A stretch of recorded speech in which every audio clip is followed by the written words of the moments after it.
안녕하세요. 오늘의 데일리 뉴스레터에 오신 것을 환영합니다. 1. 한국이 도로 뚫어주었다. 우리는 리튬 선물. 2. 바로 방안해 설명. 협의하겠다. 3. 중국 박살내는 한국의 초국가 계획.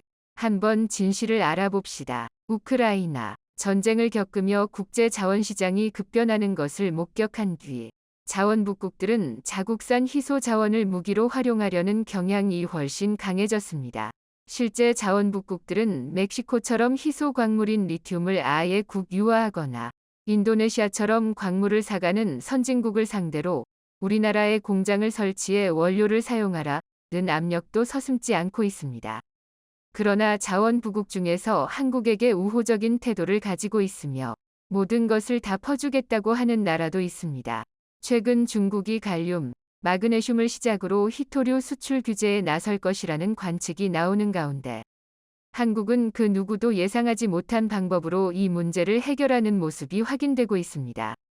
지난 3일 중국이 반도체와 전자제품 생산에 사용되는 금속인 갈륨과 게르마늄 수출을 제한하기로 기습 발표했습니다. 미국이 대중 반도체 및 첨단 기술 규제를 강화하자 보복 조치를 내놓은 것입니다. 중국의 갈륨과 게르마늄 세계 공급량의 각각 94%, 83%를 차지하는 만큼 중국의 영향력이 절대적인 수준이라고 할 수 있습니다. 하지만 이 같은 막대한 점유율에도 불구하고 국내 기업들은 크게 당황하지 않는 모습입니다. 먼저 갈륨과 게르마늄은 현재 국내 반도체 주요 공정에서 직접적으로 사용되지 않고 있기 때문입니다. 반도체 업계 관계자는 국내 반도체 기업이 갈륨이나 게르마늄을 직접 구매하는 물량은 거의 없다면서 협력업체를 통한 간접 유입의 경우도 비중이 크진 않은 상황이라고 설명했습니다. 물론 갈륨은 차세대 반도체에 다량 쓰일 예정입니다. 삼성전자의 경우 2025년부터 갈륨 기반 반도체 파운드리 시장에 진입한다고 밝혔는데 수급 애로가 발생할 경우 주문이 들어오더라도 물량을 맞추기 어려워질 수 있습니다. 하지만 이는 말 그대로 2025년 이후의 이야기로 대책을 마련할 시간이 없게 당장 해당 국가를 압박해야 하는 수출 통제 위 취지와 맞지 않습니다. 정부와 산업계는 중국의 이 같은 조치를 공포탄으로 해석했습니다. 본격적인 실탄 사격에 앞서 실제 타격은 없지만 소리가 요란 한 공포탄을 발사하며 의협을 했다는 것입니다. 정부와 업계는 중국이 품고 있는 진짜 카드는 희토류라고 생각하고 있습니다. 희토류는 반도체 생산용 연마제, 배기가스용 촉매제, 형광체 제작 등에 주로 사용됩니다. 산업통상자원부에 따르면 2021년 기준 전기차 등에 쓰이는 연구자석용 희토류의 중국 수입 의존도는 86%입니다. 반도체 생산용 연마제로 쓰이는 희토류 역시 54%로 절반 이상이 중국에서 수입됩니다. 중국의 희토류 압박이 처음이 아닙니다. 중국은 2010년 센카쿠 열도 영토 분쟁 당시 일본에 대한 희토류 수출을 통제하면서 외교 무기로 처음 희토류를 사용했습니다. 2019년에도 미국의 화웨이 제재에 대한 대응 카드로 희토류 수출 통제 가능성을 검토했습니다.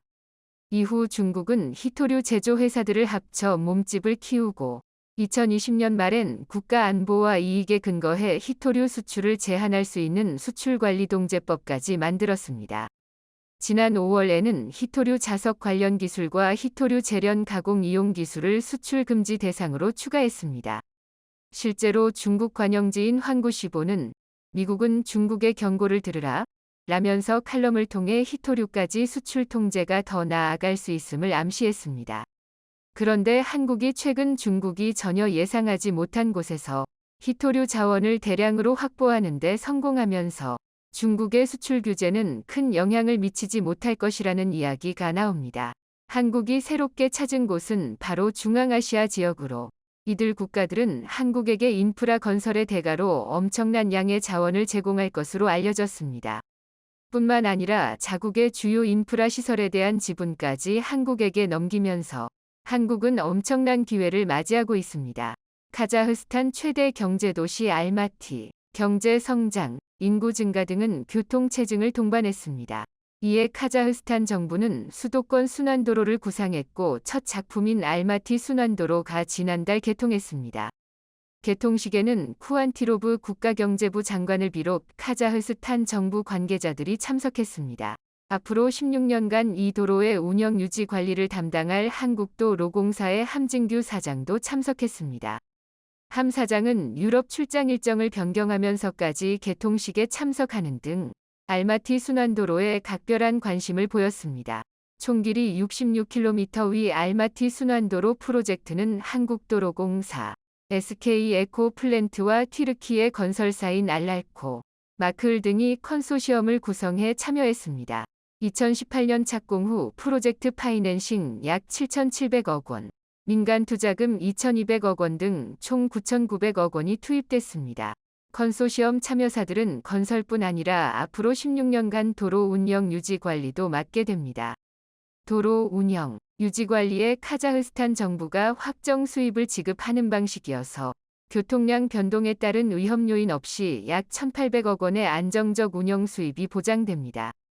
컨소시엄 참여사들은 도로 운영 유지 관리를 위한 법인 바르를 세웠고 40%로 지분이 가장 많은 도로공사는 지난해 말 법인장을 포함한 3명의 직원을 알마티에 파견했습니다. 손병문 바르 법인장은 알마티 순환도로는 카자흐스탄을 포함해 독립국가연합 지역의 첫 민관협력 사업이자 도로공사의 첫 해외 운영관리법인 사례라고 설명했습니다. 알마티 순환도로 톨게이트에는 지능형 교통 결제 시스템이 적용됐습니다. 도로공사는 도로 재난 관리, 요금 징수 시스템, 교통 정보 시스템 등 첨단 도로 관리 기술의 수출을 추진 중입니다.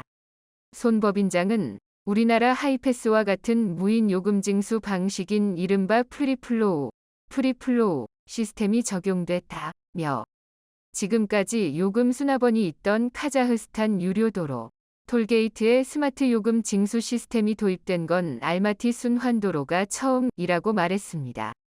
카자흐스탄은 경제 발전을 강력하게 추진 중인데 아직 국가 인프라 사업의 자체 조달 능력은 미흡한 편입니다. 이에 따라 알마티 순환도로와 같은 민관협력 사업 방식의 각종 인프라 개발 프로젝트가 추가로 추진될 수 있다는 전망이 나오고 있습니다. 손 법인장은 우리나라 공기업의 신용도가 높아 해외 인프라 프로젝트 수주에 유리한 측면이 있다며 알마티 순환도로 사례처럼 앞으로도 민간기업과 공기업이 컨소시엄을 구성해 더 많은 해외 건설 인프라 투자 프로젝트 참여에 나서야 한다고 말했습니다. 카자흐스탄과의 협력이 주목받는 것은 이곳에 막대한 자원이 매장되어 있기 때문입니다. 100여 종의 자원을 보유한 자원북국 카자흐스탄은 한국의 필수 경제 협력국으로 손꼽히고 있습니다. 카자흐스탄은 세계 9위의 광활한 국토에 크롬 2억 3천만 톤, 세계 1위, 납 200만 톤, 세계 2위, 만간 6억 7,600만 톤, 세계 4위, 구리 4,100만 톤, 세계 12위 등을 풍부히 보유하고 있습니다. 다만 이들 자원을 활용해 고부가가치 소재로 생산할 수 있는 기술력은 떨어진다는 문제가 있습니다. 광물 자원이 필요한 한국과 이 자원을 고부가가치 상품화할 수 있는 기술력이 필요한 카자흐스탄의 이해관계가 맞아 떨어지는 지점입니다. 이와 관련해 한국지질자원연구원, 지질연과 카자흐스탄지질위원회는 지질광물자원, 에너지자원 등에 관한 포괄적 업무 협약을 체결했습니다. 현재 2차전지 핵심 소재인 리튬과 관련해 유망 광구로 꼽히는 지역에서 테스트베드 탐사 사업을 추진 중입니다.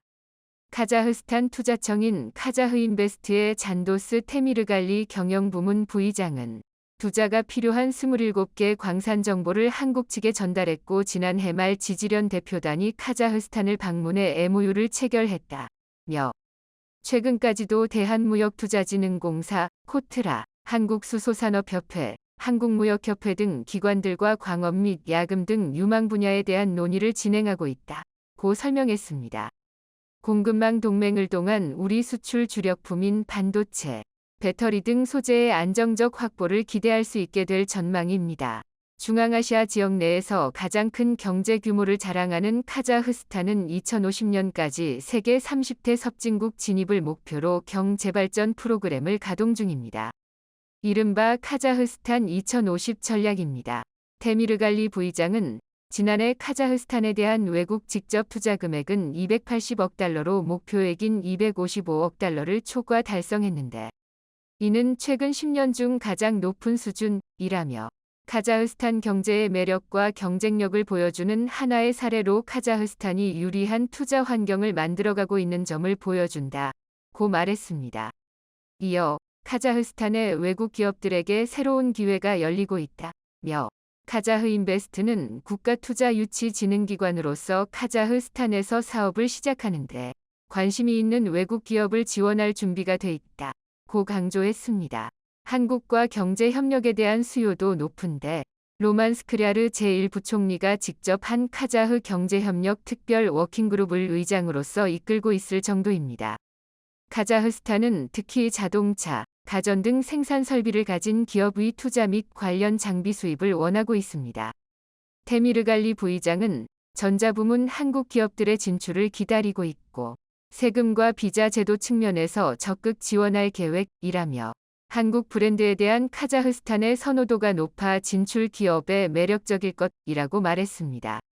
카자흐스탄 정부뿐만 아니라 국민들도 한국에 우호적인 태도를 보이고 있습니다. 6월 10일 카자흐스탄 최대 도시인 알마티에 위치한 쇼핑몰 포럼은 청소년들로 꽉 찼습니다.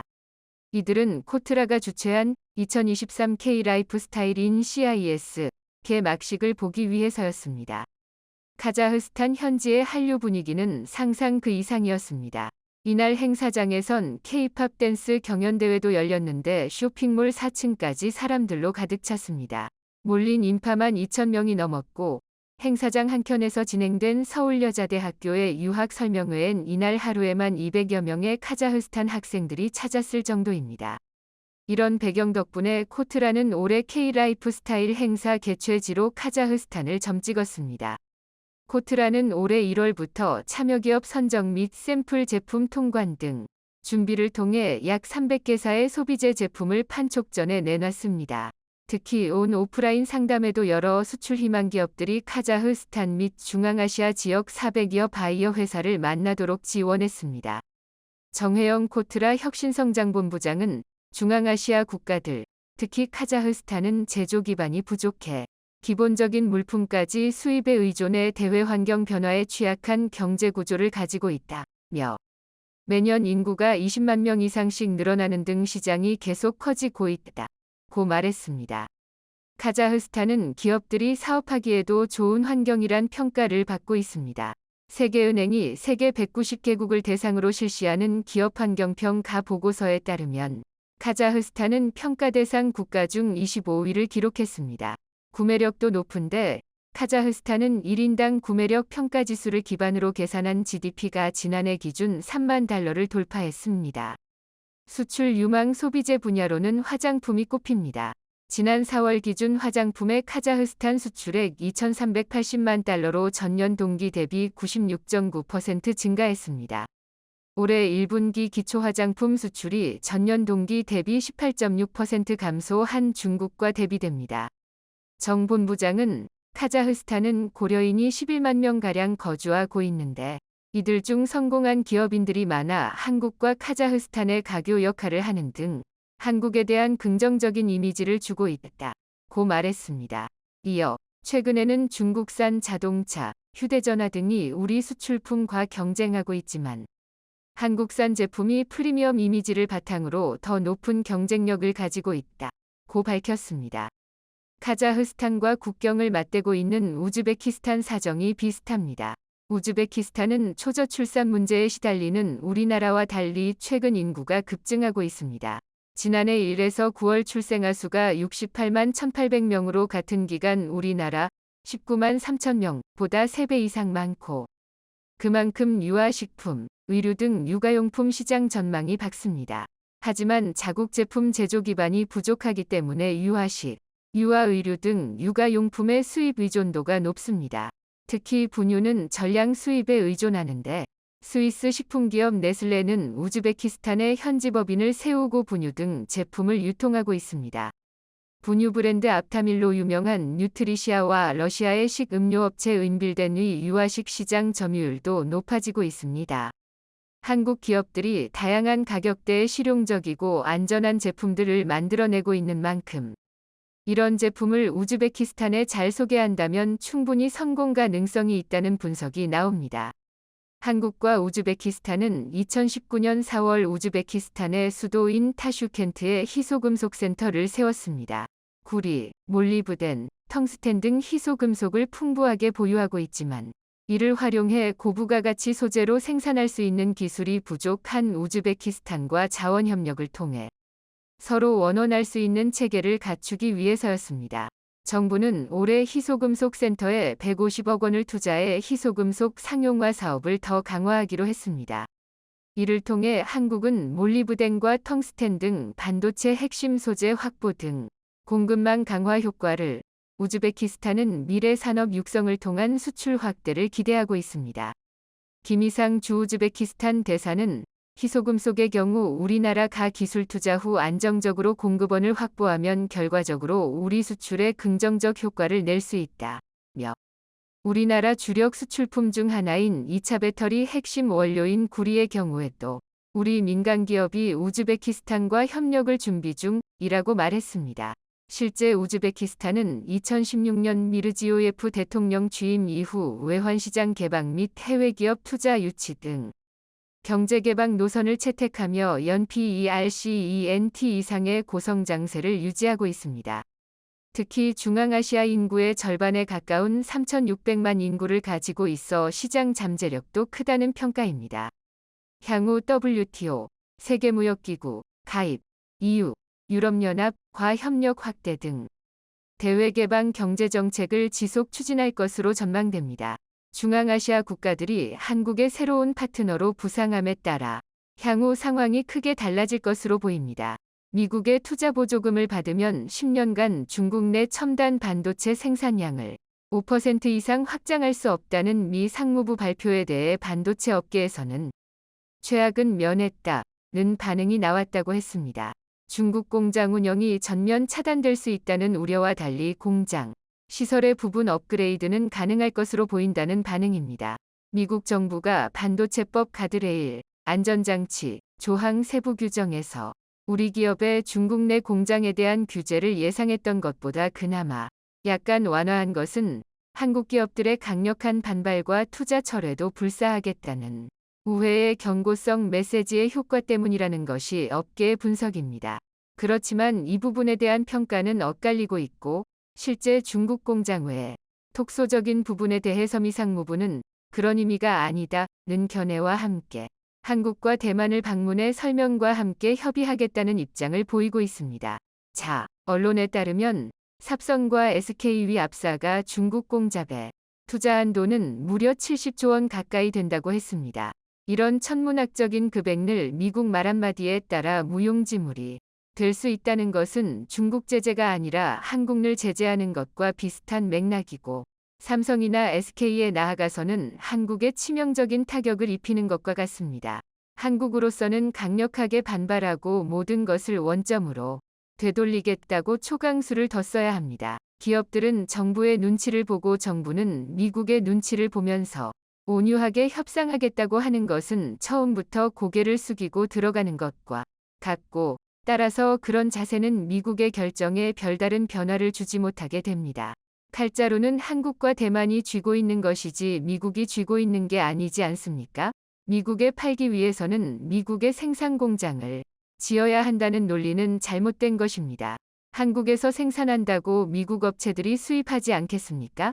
그런 의미에서 보면 미국이 한국 기업들에 감사해야 옳은 것인데 오히려 독소 조항을 넣어서 자국의 이익만 최대한 불리겠다는 것은 잘못된 것 아닙니까?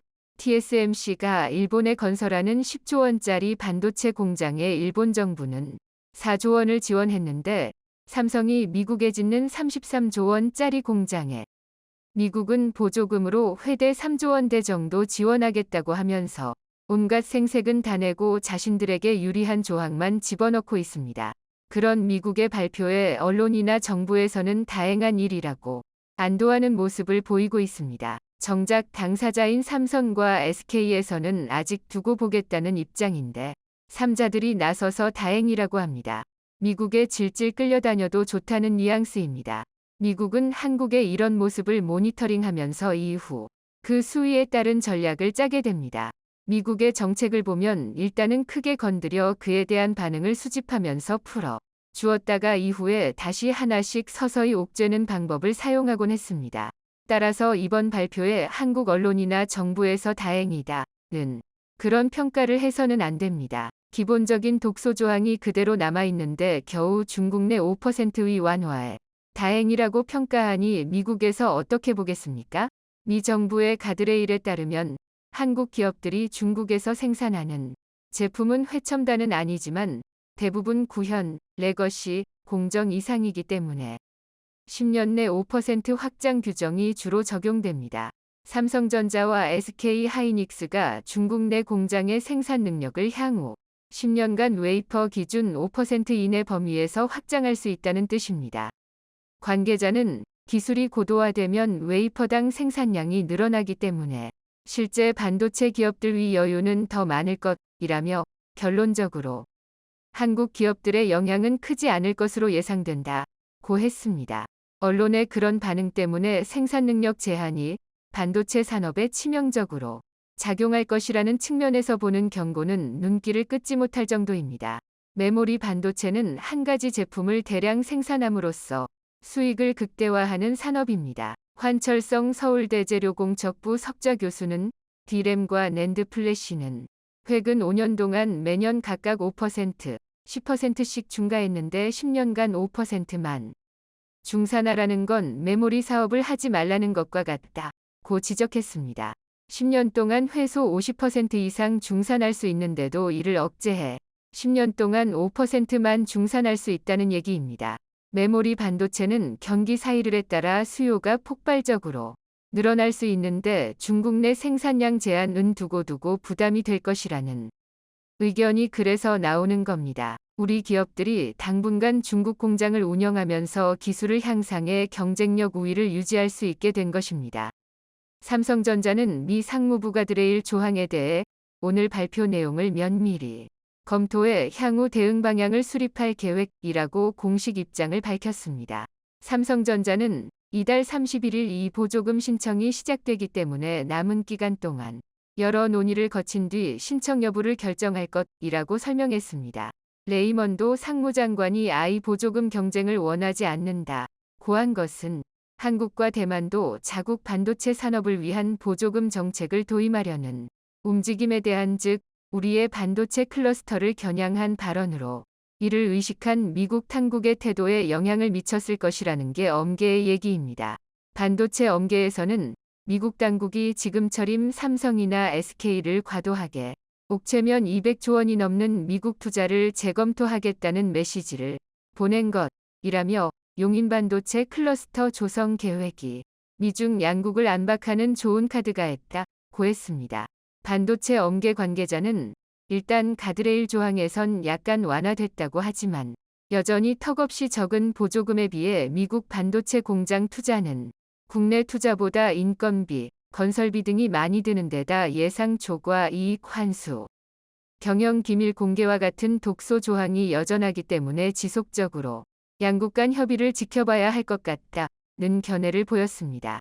반도체 프로그램을 전담하는 상무부의 마이클 슈미트 반도체법 프로그램 사무국장 및 고위 당국자들은 애정에 없었던 10여 개 한국, 대만, 일본 3개국 언론들을 초청해 국무부 외신기자클럽 FPC에서 간담회를 열었는데 이 자리에서 한국 기자들은 노골적이고 직접적인 포문을 열면서 참석한 상무부 관계자들을 곤혹스럽게 했습니다.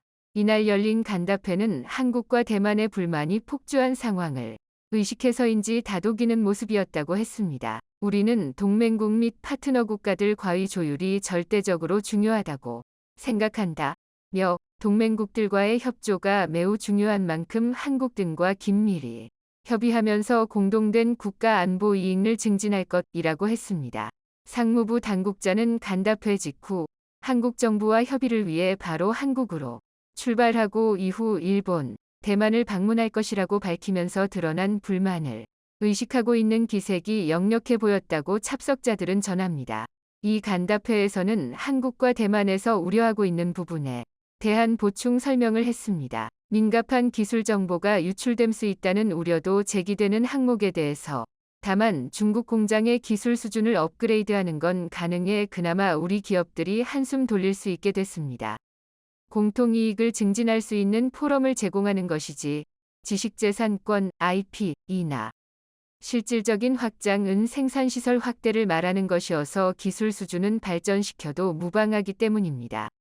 기업들이 기밀로 여기는 정보의 공유가 아니다 고했습니다. 미국이 IRA에 이어 반도체법으로 미국만의 이득을 추구해 결국 기술이 발달하면 한 웨이퍼당 생산할 수 있는 반도체 수도 늘어나 사실상의 증산도 가능할 것으로 우리 업체는 분석하고 있습니다. 미국에 투자할 이유가 없다고 지적한 부분에 대해서는 우리는 한국과 관계를 매우 중요하게 여긴다. 중국 공장의 기술 수준 업그레이드는 앞서 지난해 10월 미국의 수출 통제로 막혔지만 우리 기업은 1년 유예를 적용받아 올해 10월까지 가능합니다.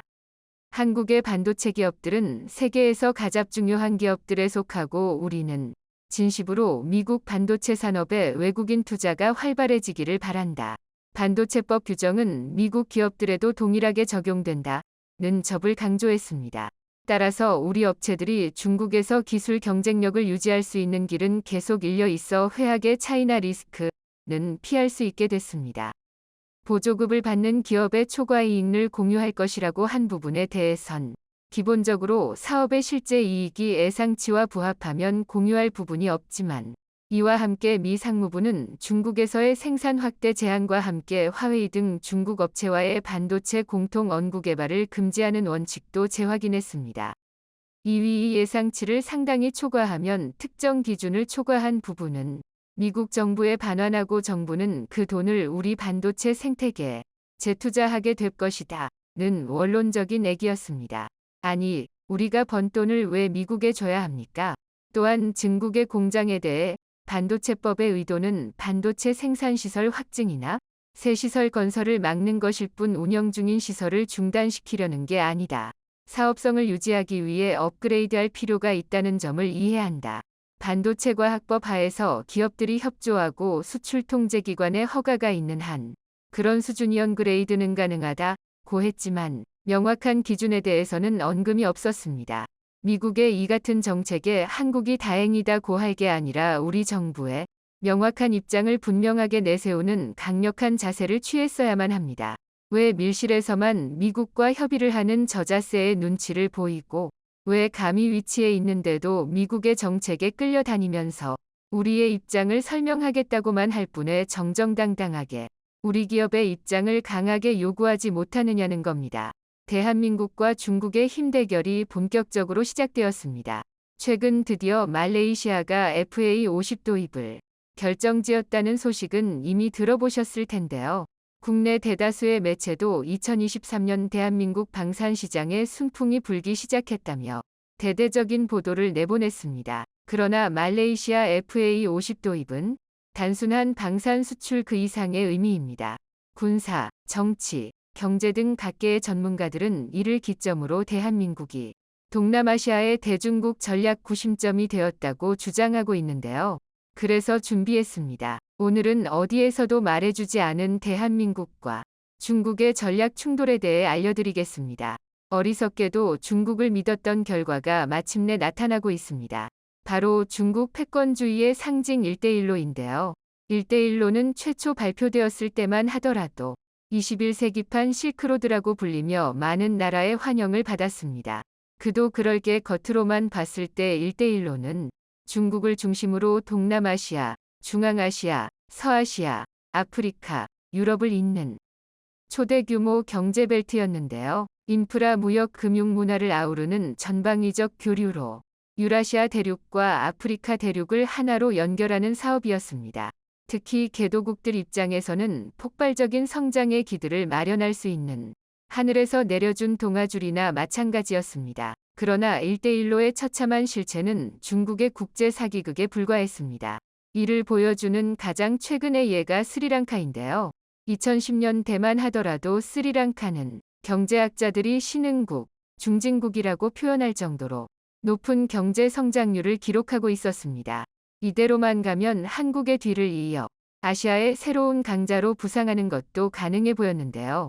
그런데 이런 스리랑카가 지난 2022년 5월 급작스레 국가 부도를 선언해 버렸습니다. 디폴트 선언 당시 스리랑카의 대외 부채는 무려 500억 달러, 한화 약 64조 원을 훌쩍 넘었고, 이와 반대로 외화 보유액은 고작 19억 달러에 불과했습니다. 수치상으로 도저히 말이 안 되는 수준인데요. 그 원인은 두말할 것도 없이 대외 부채의 20%를 넘게 차지하고 있는 중국이었습니다. 전대미문의 코로나19 사태가 터지면서 주요 수입원이 박살난 스리랑카는 채무조정 요청을 신청했지만 중국은 이를 거부했습니다. 중국으로서는 되려 스리랑카가 망하는 순간만을 기다리고 있었는데요. 스리랑카가 파산하면 중국 자본으로 만들어진 콜롬보 항구, 마탈라 국제공항 등 국가 주요 시설을 고스란히 접수할 수 있었기 때문입니다. 심지어 스리랑카 국민 생활에 직접적인 영향을 주는 에너지 인프라까지 전부 중국의 손아귀에 떨어졌는데요. 이처럼 중국은 1대1로의 가면을 쓰고 개도국의 대규모 사업을 조장하고, 이로 인해 경제가 휘청이면 결정타를 날리는 식으로 한 나라의 경제와 인프라를 접수하고 있습니다. 스리랑카 이외에도 우간다는 자국의 유일한 국제공항인 엔테베 공항을 확장하기 위해 중국에 2억 달러를 빌렸다가 코로나19로 대출금을 갚지 못해 빼앗길 위기에 처했습니다. 또 몰디브는 국가 전체 GDP가 40억 달러에 불과함에도 1대1로 관련 채무가 눈덩이처럼 불어나 50억 달러에 육박합니다. 이 밖에도 잠비아, 에콰도르, 레바논, 가나, 이집트 등 수많은 개발도상국과 저개발 국가가 1대1로 때문에 디폴트를 선언하거나 경제위기에 봉착한 상황입니다. 그런데 여기까지만 보면 1대1로를 옹호하는 의견도 있을 겁니다. 중국은 어디까지나 정당하게 사업을 펼쳤을 뿐이고, 갚지도 못할 돈을 무리하게 빌려간 나라들이 잘못한 게 아니냐는 것입니다. 하지만 문제가 되는 건 중국이 1대1로를 운영하는 방식입니다. 개도국에서 중국과 대규모 인프라를 건설하는 건 관계성을 만들기 위한 선택입니다. 물론 전시행정적인 측면도 없지는 않지만, 어찌 되었든 국가의 기반 시설을 다지면서 동시에 중국이라는 강대국과 긍정적인 외교 관계를 쌓을 좋은 기회입니다. 중국의 최대 국책 사업인 1대1로를 거절했다가 척질 수도 있다는 불안감도 있었을 텐데요. 그런데 중국은 1대1로 사업을 진행하면서 차관을 제공한 나라에 공사들 진행하는 인부와 기술진, 공사 감독 회사 그리고 원자재까지 거의 모든 부분에서 중국산을 사용하도록 강매했습니다. 중국에 빌린 돈이 중국 건설사에 그대로 돌아가는 것입니다. 전형적인 호구 잡기 수법인데요. 게다가 중국이 제공한 차관은 OECD LH 세계은행, 아시아 개발은행이 제공하는 차관의 평균 이율 1%보다 훨씬 높은 4%대 금리를 요구하고 있습니다. 심지어 최고 9%의 이자를 지불하는 나라도 있는데요. 대출 조건도 따지 않고 금액도 대규모로 빌려주는 대신 말도 안 되는 억지 조항을 붙여놓는 것입니다. 스케일만 국제적일 뿐 고리대금업, 사채업자와 똑같은 행태인데요. 이로 인해 1대1로에 참여한 나라들의 남은 건 눈덩이처럼 불어난 빚더미뿐입니다. 오죽하면 전문가들이 1대1로를 나라 사냥이라고 표현할 정도입니다. 하지만 모든 게 중국의 계획대로 흘러가지는 않습니다. 특히 1대1로의 해양 노선에 해당하는 동남아시아 국가들은 중국의 쪼거에 대항하기 시작했습니다. 그리고 그 구심점이 되는 건 다름 아닌 대한민국의 무기체계인데요. 1대1로의 가장 큰 목적은 군사 전략적 의도입니다.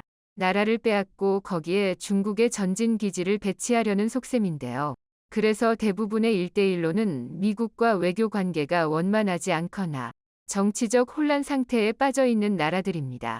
하지만 여기에 대한민국이 구원투수로 등장하면서 중국에 대항할 수 있을 만큼 든든한 군사 동맹이 형성되고 있습니다. 실제로 동남아시아의 대한민국 무기체계 수출 비중은 우크라이나 전쟁을 기점으로 1위에 올랐습니다.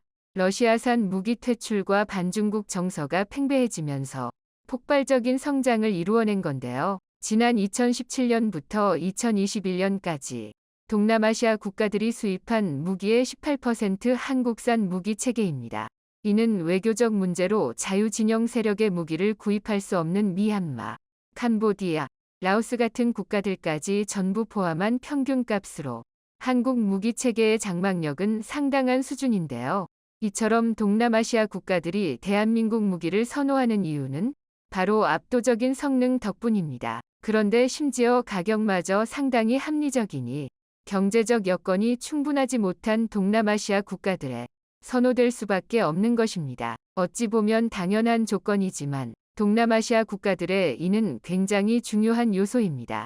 싼 가격에 홀려서 중국 무기를 기용했다가 제대로 뒤통수 맞은 경우가 한두 번이 아니기 때문입니다.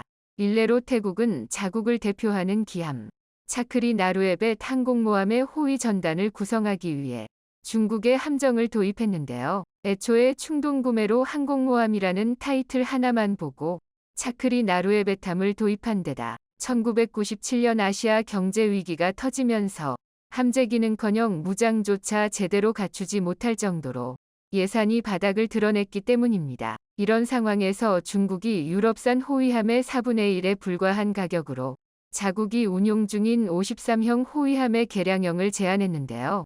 당시 태국으로서는 중국의 제안에 고마움까지 느끼며 계약을 체결했습니다. 중국의 실체를 몰랐던 건데요. 하지만 이미 때는 늦었습니다. 중국에서 3,000톤급이랍시고 보내온 호위함의 무장은 5인치 주포 1문과 기관포 2문, 경월의 발사관 2기가 전부였습니다. 심지어 그나마 있는 무장체계도 소프트웨어가 엉망이라 격발 버튼을 눌러도 발사가 안 되는 경우가 허다했는데요. 딱 중국산이었던 것입니다. 결국 태국은 53형 호위함을 도입하는 데 사용했던 비용보다 더 많은 금액인 965억 원을 스웨덴에 지불하며 대대적인 개수 작업을 펼칠 수밖에 없었는데요.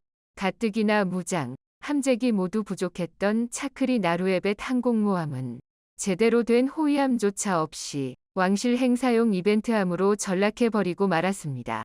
이러니 중국의 이를 갈고 있는 동남아 국가들의 대한민국 무기 체계는 성능과 가격 모든 면에서 완벽했습니다. 특히 중국과 국경이 인접해 있어 직접적인 무력 충돌에 대비해야 하는 나라들은 대한민국 무기 체계로 현대적 군사력을 갖추게 되면서 견제 수단을 손에 쥐게 되었는데요.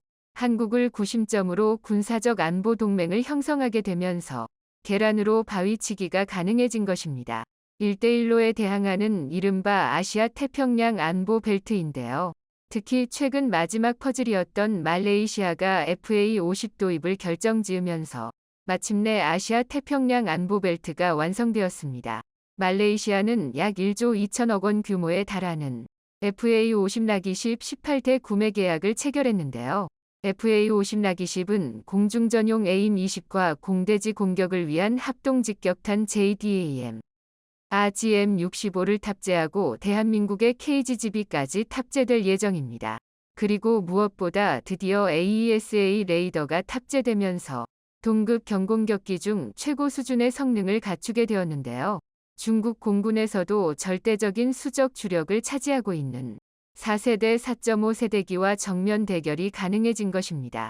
실제는 말레이시아는 2차 사업에서도 FA-50 라기십 18대를 추가 도입할 가능성이 상당히 높은데요. 필리핀, 인도네시아, 말레이시아 3국이 FA-50을 공유하면서 강력한 대중국 저지선 역할을 수행하는 것입니다. 비록 3국이 관계가 좋다고는 말할 수 없는 사이지만 중국이라는 거대한 공적에 맞서기 위해선 임시동맹이라도 맺을 수밖에 없습니다. 중국의 남중국해 진출 전략에 제대로 찬물을 끼얹은 셈인데요. 1대1로의 허리를 제대로 끊어버리는 것입니다. 태평양에서 미국을 쫓아내고 유일한 패권국의 자리를 노리고 있는 중국 입장에서는 미치고 팔짝 뛸 노릇인데요. 중국이 태평양에 진출하기 위해선 이제 대한민국 무기 체계로 무장한 동남아시아 국가들의 방어선을 뚫고 지나가야 합니다. 미국을 맞상대하기 위해서 최대한 전력을 보전해야 하는 중국 상황에선 사형선고나 다름없는 일인데요. 실제로 동남아시아 국가들이 본격적인 행동에 들어섰습니다. 동남아시아 국가연합 아세안 쿼드의 미국과 인도를 전략적 파트너십 단계 CSP로 격상한 것도 그중 하나인데요. CSP는 아세안 이권역의 국가와 맺는 최고 수준의 외교 관계로 지금까지는 중국과 호주가 유일했습니다. 그런데 여기에 본격적으로 미국과 인도를 끌어들임으로써 노골적인 중국 견제에 나선 것입니다. 그리고 그 배경에는 대한민국의 무기 체계를 통해 군사 동맹의 영향력을 확대한 게 결정적이었는데요. 이처럼 대한민국은 뛰어난 무기 체계와 기술력을 바탕으로 세계 곳곳에 영향력을 행사하기 시작했습니다. 부디 앞으로의 대한민국이 아시아의 맹주로서 활약하게 되길 바라겠습니다. 영상이 도움이 되셨다면 구독과 좋아요 부탁드리며 오늘도 감사합니다. 최고로 멋진 하루 보내시길 바랄게요.